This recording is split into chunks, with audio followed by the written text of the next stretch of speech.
Avisala Eshma Mitena. Tumulong ka para matalo si Hagon. Anak Krishna. Paumanhin. Ngunit hindi ko pa rin batid kung tunay nga bang nagbago na ang malamig na puso ng dating kera ng Miniave. Ako'y napapagod na rin na magsabi at magpaliwanag ng aking sarili. Kaya't hahayaan ko na lang na ang aking mga kilos ang magpatunay ng aking layunin. Masdan niyo ang likha ni Agnem. Ngayon ay ligtas ko ng madadalang abo ni Hagon sa Balaak. Paano mo nahawakan yan, Mira? Sapagkat lahat ng gawa ng aking kapangyarihan ay maaaring hawakan din ng mga Iftre.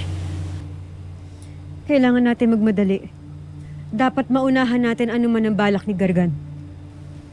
Havetera, ngunit hayaan niyo muna ako makapagpaalam sa aking ada, sa aking apwe, na nasa Hatoria. Hayaan mong samahan kita upang mapabilis ang iyong paglalakbay. Avisala Eshma, Dea. Special delivery! Ang nagbabalik na makapangyarihang balintataw ni Lolo Imaw. Mitena? Anong ginagawa ng babaeng yan dito? Huwag ka muna mang-away, Lira. Pagka tinulungan kami ni Mitena kung paano matalo si Hagorn. Si Hagon?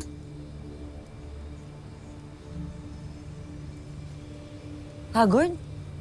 Yan? Anyari? Ba't naging pulburon? Pesyo, what did I miss?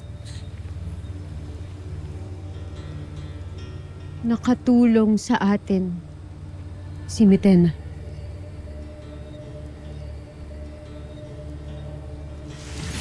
Ngunit hindi pa rin tayo nakatitiyak kung siya nga ba ay tunay na kakampi. Kawal! Ano't ginagawa ninyo ito sa akin? Sa kabila ng aking pagtulong sa inyo! Nay, Ito ang aking utos. At ito ay may basbas ni Hara Alena. Kaya't ito ang masusunod. Ikulong siya!